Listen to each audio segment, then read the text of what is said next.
आप सभी का स्वागत है आपके अपने ही YouTube चैनल दो कदम में। हर आयु वर्ग के लोगों का पसंदीदा मेला किताब कौतिक, जिसकी आज पूरे उत्तराखंड में चर्चा है। उत्तराखंड के लिए चिंतित समाज के हर तबके का व्यक्ति इससे जुड़ा है और ये कारवां एक नई अलग जगाता आगे बढ़ रहा है। इसी किताब कौतिक के 11वें सत्र में आयोजित एक रोचक परिचर्चा की कुछ झलकियां, जिसमें वरिष्ठ स्त्री रोग विशेषज्ञ डॉक्टर भारती गहतोड़ी ने पहाड़ों में महिलाओं की स्वास्थ्य समस्या को लेकर महत्वपूर्ण जानकारी साझा की। पहाड़ में समस्याएं सिर्फ यही नहीं है, सबसे बड़ी समस्या है कि पहाड़ में आसपास में लोगों के पास ऐसे स्वास्थ्य कर्मी ही नहीं जो उनको ये बता सके कि इस समय में जो आपकी समस्याएं हैं उसका निदान क्या हम थोड़ी बहुत इलाज से कर सकते हैं, उस वजह से उस चीज़ को टालती रहती है। तो सबसे पहले तो बीमारी बढ़ने का वही कारण है। दूसरा परेशानी ये है कि हम आज तक हमेशा इलाज ट्रीटमेंट के प्रति ही जागरूक रहे, हमने कभी प्रिवेंशन कि हम क्या उसको पहले ही अपने कुछ कार्यशैलियों से पहले से होने ही ना दें, या प्रिडिक्शन कि कोई ऐसा तरीका है कि समय पे कुछ टेस्ट करवा के कुछ जानकारियां हमें पहले पता चल जाए कि हम उसके प्रति पहले जागरूक हो जाएं, हम उस बीमारी को पलने ही क्यों ना दें। तो ये कुछ इन्फॉर्मेशंस हर महिला तक नहीं पहुंच पाती और मेरा मानना है कि ये तो बच्चियों को स्कूल से ही शुरू हो जाना चाहिए। मोस्टली आखिरी स्टेज में आती हैं या वो बहुत उनकी डिजीज बीमारी बहुत बढ़ जाती है तब हमारे पास पहुंचती है। तो मैं चाहती हूँ कि ये चीज़ रिवर्स हो, हर महिला जाने कि क्या वो अपनी बीमारी का रोकथाम पहले ही कर सकती है या कुछ ऐसे छोटे मोटे अपनी कार्यशाली अपनी जीवन प्रणाली में चेंज करके कर सकती है। डॉक्टर भारती, ये बताइए कि महिलाओं को कितना फ्रीक्वेंटली हॉस्पिटल या गायनी के पास विजिट करना चाहिए? सबसे पहले है किशोरावस्था जो 18 साल तक है, उसके बाद जब वो प्रजनन क्षमता उसकी एक्टिव होती है, रिप्रोडक्टिव एज ग्रुप, उसके बाद एक ट्रांजिशन फेज होता है, बीच का फेज जब प्रजनन क्षमता और बच्चे सब हो गए और उसके बाद अब वो रजोनिवृत्ति मीनोपॉज की तरफ जा रही है। और मैं मानती हूँ कि इन चारों फेज में तो किशोरावस्था की समस्याएं अपनी तरीके की हैं, जिसमें कि पीरियड के दौरान दर्द है, कम होना, ज्यादा होना, बार बार होना। दूसरा, उसके शरीर में जो चेंजेस आ रहे हैं, क्या ये अपने समय सारणी के हिसाब से ठीक से आ रहे हैं, नहीं आ रहे हैं, क्या ये थोड़े पीछे तो नहीं है, क्या ये थोड़ी जल्दी तो नहीं हो गए। ये बहुत सारी बातें एक किशोरी के लिए जरूरी है। उनके यहाँ पे मॉडिफाइड गेहूं आ गया, तब उनके खानों में इतना पिज़्ज़ा, पास्ता और चाउमीन आ गया। अगर ये महिलाओं के साथ में आप समझिए कि बचपन से ही अगर उनके खान पान में चेंजेस नहीं होंगे तो किशोरावस्था में जैसे सबसे बड़ी है हार्मोनल इम्बैलेंस PCOD, वो सिर्फ शहरों की बीमारी नहीं रह गई है। हार्मोन इम्बैलेंस का सबसे बड़ा रीजन हमारे खान पान की पद्धतियों में जो चेंज है। और अगर हम एक्सपेक्ट करते हैं कि डायबिटीज, हाइपरटेंशन हमारे माता पिता को 45-50 की उम्र में आई थी, तो PCOS और इन सब बीमारियों की वजह से हमको 35 साल की उम्र से ही शुरू हो जाएगा। ये आजकल शादियाँ ही 29-30 के बाद करती हैं। जब वो अपनी फर्स्ट या सेकेंड प्रेगनेंसी में आती हैं तब तक वो ऑलरेडी उनको डायबिटीज, हाइपरटेंशन होता है। तो जो पहले हमारी बहुत ही आसान सी एक लो रिस्क गर्भावस्था थी, अब वो जटिल गर्भावस्था हो चुकी है। हम पहले समझते थे कि बच्चे कहीं पर भी हो जाते हैं, बट अब वो इतना आसान नहीं रह गया है। बार बार अबॉर्शन होना, बार बार बच्चे पेट में मर जाना, बच्चों का कमजोर होना, पानी कम होना, तो ये एक लाइफस्टाइल है। ये बचपन से शुरू हमने उसको एक बीमार बना दिया है बच्चियों को। और उनमें और जो व्यसन आजकल बहुत जल्दी आ गए हैं, स्कूल कॉलेज की गर्ल्स के अंदर में और भी बदलाव आ गए हैं, तो इसका इम्पैक्ट उनके रिप्रोडक्टिव एज ग्रुप में पड़ता है। और तब आज आप समझिए कि 25 साल पहले जब मैंने गायनी प्रैक्टिस शुरू की थी, मैं सिर्फ लिखवाती थी ऑब्स एंड गायनी, और मेरा काम था पेट से ग्रोथ को चेक करना और कभी कभी अल्ट्रासाउंड। और अब मुझे लिखवाना पड़ रहा है जटिल गर्भावस्था एवं शिशु आंकलन विशेषज्ञ। शादियाँ 28 साल में हो रही हैं, 29 साल में हो रही हैं, और किसी को पता ही नहीं कि उनके अंडे अंडाशय के रिजल्ट जो कभी 36 साल में खत्म होते थे वो 28-29 में खत्म हो रहे हैं। कि हम ना पूरी तरह से पुराने लोगों को सुन रहे हैं और ना पूरी तरीके से मॉडर्न हो रहे हैं। हम बीच में त्रिशंकु बन चुके हैं। सीधे हम बीमार जब होते हैं सिर्फ तभी पहुंचते हैं। डॉक्टर भारती, अगर हम बेटियों की बातें करें तो माताओं का अपनी बेटियों से किस तरह का रिश्ता होना चाहिए, किस तरह से उनको तैयार करना चाहिए प्यूबर्टी के लिए? मुझे तो बहुत ही बड़ा एक लैक्यूना कमी लगती है कि हम जिन माताओं से अपनी बेटियों को तैयार करने के लिए एक्सपेक्ट कर रहे हैं, उन माताओं के पास में खुद भी ज्ञान नहीं है, और उनका ज्ञान अगर बच्चियों तक जाता है तो मैं कहूँगी वो अज्ञान है। There should be orientation programs. Doctor हूँ, I've done my MBBS MD from Delhi। 14 घंटे हमने पढ़ाई करके अपने आप को इस लेवल पे लाए। तो मेरे को भी पता है कि मेरी मदर ने मुझे बचपन में सुबह 5 बजे पढ़ाई के लिए तो उठाया, मगर व्यायाम के लिए नहीं उठाया कभी। तो ये जो हैबिट हमको लानी है कि बच्चे को सुबह 3 साल से 4 साल से एक habit of 45 minutes yoga, exercise, going out, nature walking, ये सिर्फ माँ और पिताजी ही करवा सकते हैं। और ये माँ को हमें पहले जागरूक करना है। अगर वो जागरूक है और वो बचपन से बच्चियों का 3-4 साल से उसको स्टार्ट कर देना है ख्याल करना, तब उस बच्ची की प्यूबर्टी अच्छी गुजरेगी, तब उसकी रिप्रोडक्टिव एज ग्रुप प्रजनन क्षमता अच्छी रहेगी। स्वस्थ नारी सब पे भारी। क्या एबनॉर्मलिटीज कॉमनली आपको दिखती है, और क्या एक बच्ची के मन में आता है कि वेदर इज नॉर्मल और not? Breast development, body development, secondary sexual characters के मेल में आते हैं। एक फेज है जो 10 साल से शुरू हो जाता है और 12 या 14 में भी महिला को पीरियड आता है। हम ये मानते हैं कि जब महिला को पीरियड आया उसके बाद उसकी हाइट धीरे धीरे बढ़ना कम हो जाती है, हम उसका वेट न बढ़ने दें। अर्ली प्यूबर्टी, दैट इज 8 और 9 साल में जो महिलाओं को पीरियड आ रहे हैं, that is a bad alarming sign. अगर किसी महिला को, लड़की को पीरियड आ गए और वो 2 साल से ज्यादा लगा रहे हैं सेट होने में, वो एक अलार्मिंग साइन। एक नॉर्मल पीरियड टाइमिंग 28, 30, 31 दिन की साइकिल, मगर अगर वो 21 दिन में हो रहा है या 35, 40 दिन में चढ़ के हो रहा है, that is a bad alarming sign. हम एक्सपेक्ट करते हैं कि पीरियड के दौरान महिला को पहले दिन ही ज्यादा दर्द होना चाहिए, मगर अगर उसका दर्द पीरियड से पहले शुरू हो जाता है और वो दर्द पूरे पीरियड के दौरान रहता है, that is also a bad alarming sign. कि अगर पीरियड 15 साल तक शुरू ही नहीं हुआ, वो भी एक बैड अलार्मिंग साइन। तो सब पीरियड रेगुलर है, सब कुछ अच्छा है, और अचानक फिर पीरियड कम होने लगे या उसमें अंतराल बढ़ने लगा, then again it is a bad alarming sign, जिसके लिए हमें डॉक्टर के पास टाइम से नहीं पहुंचने की वजह से, एम्बुलेंस नहीं मिली या कम्युनिकेशन का कोई प्रॉपर वहाँ पे ट्रांसपोर्ट करने का, तो रास्ते में ही उसकी डेथ हो गई है। तो इस सिलसिले में आप परिवार वालों को क्या सजेशन देंगी कि उनको किस स्टेज पे लेके जाना चाहिए? मैंने अपने 20 साल के करियर में कोई भी ब्लड प्रेशर मरीज वाला मरीज मेरे सामने दौरा नहीं पड़ा उसको आज तक। मेरा कोई भी लास्ट में पेशेंट को इमरजेंसी में ब्लड की जरूरत नहीं पड़ी, बिकॉज हम पहले ही ब्लड टेस्ट से आयरन को कम देखकर उसको पूर्ति करते हैं। आजकल इतने अच्छे इंजेक्शन दुनिया में है।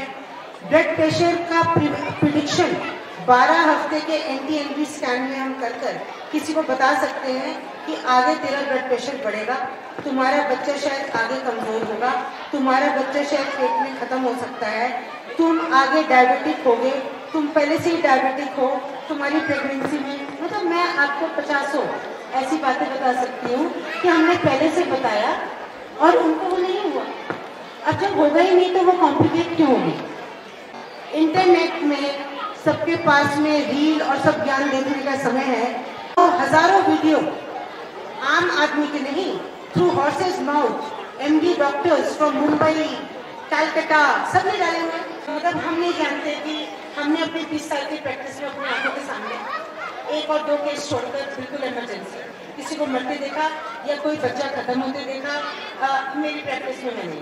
लेकिन न्यूज में अक्सर सुनने में आता है तो इसलिए होता है कि हीमोग्लोबिन कभी कराया नहीं, खून 6 ग्राम है, आपने दाई के साथ 2 दिन बिताए, उसने आपका केस कॉम्प्लिकेट कर दिया और आप जब जिस स्थिति में पहुंचे इमरजेंसी में ही पहुंचते हैं। डॉक्टर कुछ ऐसी टिप्स जो कि आफ्टर डिलीवरी प्रिकॉशन लेनी चाहिए या उसके बाद ऑस्टियोपोरोसिस, ऑस्टियोआर्थराइटिस या कुछ और इस तरह की प्रॉब्लम्स ना हो। डिलीवरी के बाद अच्छे होने के लिए इम्पोर्टेंट है कि जब भी आप डिलीवरी या प्रेगनेंसी का प्लान करें वो प्लान प्रेगनेंसी होनी चाहिए। एक शब्द है प्री कॉन्सेप्शन काउंसलिंग। प्रेगनेंसी जब आप प्लान करें एक बार एक डॉक्टर विजिट करें और अपने सारे चेकअप्स करा के पहले देखें कि आप किसी बीमारी से ग्रसित तो नहीं और पहले उसको ठीक कर कर प्रेग्नेंट होंगे। जब आप ऐसा होगा तो आपकी प्रेगनेंसी पूरे 9 महीने ज़्यादातर लो रिस्क रहेगी। फिर आप समय समय पर समय सारणी के हिसाब से अपने ब्लड चेकअप और अल्ट्रासाउंड कराएं। हमें किसी का बेसलाइन कैल्शियम पहले से पता होता है तो 9 महीने में उनको खुद भी करते हैं। और अगर प्रेगनेंसी में किसी महिला को 500 मिलीग्राम कैल्शियम चाहिए तो उसको डिलीवरी के समय में 1000 मिलीग्राम कैल्शियम चाहिए, मगर जब वो ब्रेस्ट फीड कर रही है उसे 1500 मिलीग्राम कैल्शियम चाहिए। Last but not the least, entry of yoga in your life. Yoga is isotonic, isometric and breathing. ये एक्सरसाइज दुनिया में इससे बेहतरीन कुछ नहीं। सबसे बड़ी बात जो आजकल की महिलाएं हैं उनके अंडाशय के अंडे इतनी जल्दी कम हो रहे हैं क्योंकि फर्स्ट प्रेगनेंसी और दूसरी प्रेगनेंसी के बीच में एक तो फर्स्ट प्रेगनेंसी लेट प्रेगनेंसी और डिलेड प्रेगनेंसी, क्योंकि 2-2 साल तक बच्चे नहीं रह रहे शादी होने के बाद भी। फिर वो जो हो रहे हैं वो थोड़े कॉम्प्लिकेटेड हैं। जब वो होते हैं तो आप गैप करते हो, गैप करने तक अगले बच्चे तक आपके अंडे खत्म। मैं एक एलोपैथिक डॉक्टर हूँ। जब से I have open my eyes to all those things, ये योग और अच्छा खाना, तो it has totally change my life also. अगर हमारा स्वास्थ्य इतना अच्छा था, सब लोग बाहर में इतने सही थे, तो सब 60-65 में डायबिटिक हाइपरटेंसिव क्यों है? तो टाइम आ गया है कि हम अपने अंदर में चर्निंग करें कि कहीं हमारी इन बातों के पीछे में कहीं कुछ छूट तो नहीं रहा। मैं किताब कौतिक के सब आयोजकों से इस पर भी काम करने के लिए जो किताबें हैं या जो लोग हमारे बीच में पहाड़ के सब ज्ञानवान लोग हैं, इस पर भी काम करना बहुत ज़रूरी है और हर जना इस पर काम करे और अपने सराउंडिंग सर्कल को एजुकेट करे। और मैंने भी शुरू कर दिया है। I go to schools in Kashipur. मैं सिर्फ स्कूल के टीचर्स पिकअप करती हूँ।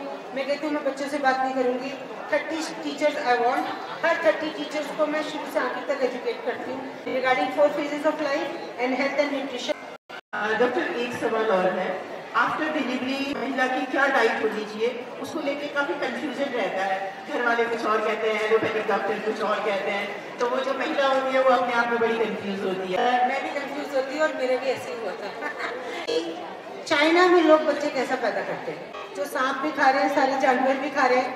साउथ में लोग कैसे पैदा करते हैं जब वहाँ पे सिर्फ चावल ही चावल है? बंगाल में चावल ही चावल है। एजुकेशन, इंटेलेक्चुअल ज्ञान, एकेडमिक्स की सबसे ऊपर जो चीज़ है वो है रैशनैलिटी, तर्क संहिता।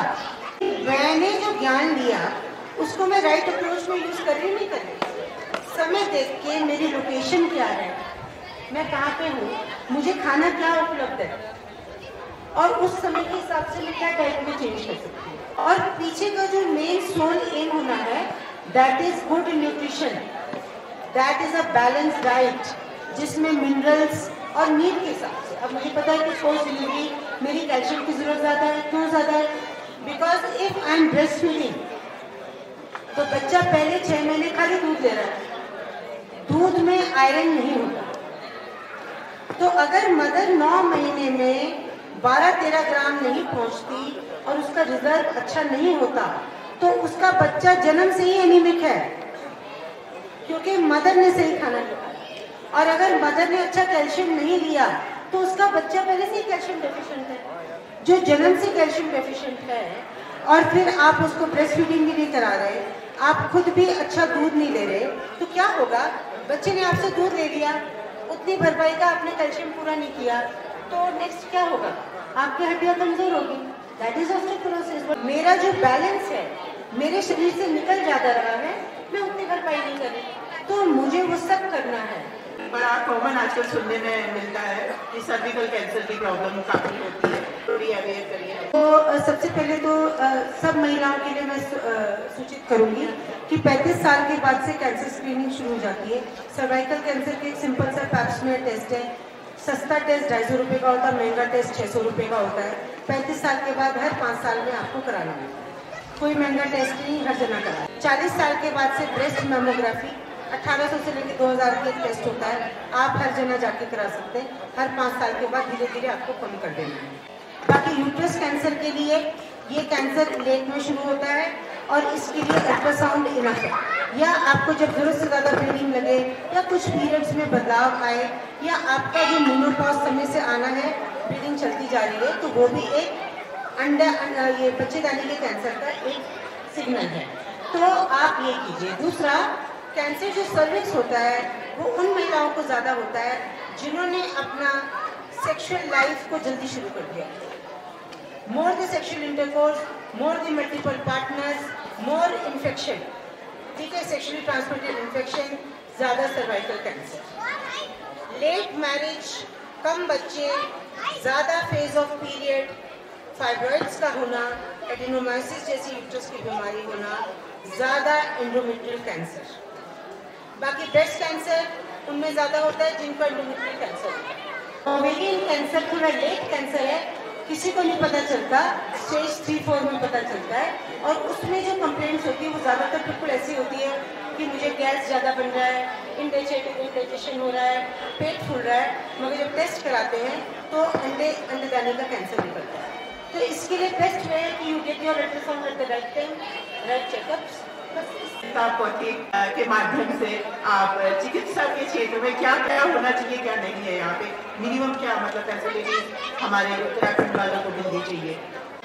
महिलाओं को अच्छा स्वास्थ्य मिलना चाहिए। CHC, एक PHC में अच्छे से ट्रेन स्टाफ नर्स। सबसे इम्पोर्टेंट मुझे प्रेम जी फाउंडेशन की लाइन टीचर्स के लिए है कि मुझे पढ़ा लिखा नहीं, पढ़ता लिखता टीचर चाहिए, पढ़ा लिखा गया पीछे।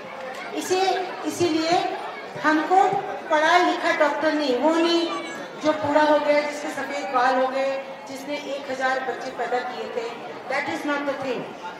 कौन नया है, बच्चा हर जगह पैदा कर देता है, डाई भी कर देती है, बट हाउ अपग्रेडेड आपका डॉक्टर है, कितनी एडवांस उसको नॉलेज है, कितना समय के साथ वो चल रहा है। इसी तरीके से आपकी ANM, आपकी आशा वर्कर, आपके आसपास का स्वास्थ्य का BMS, BHMS, जो भी आपको हेल्थ केयर प्रोवाइडर है, वो क्यों नहीं अपग्रेडेड हो सकता? अल्ट्रासाउंड मशीन तो तब काम आएगी जब उसके पीछे चलाने वाले को उसकी नॉलेज होगी। So all we need is a good right way of training system.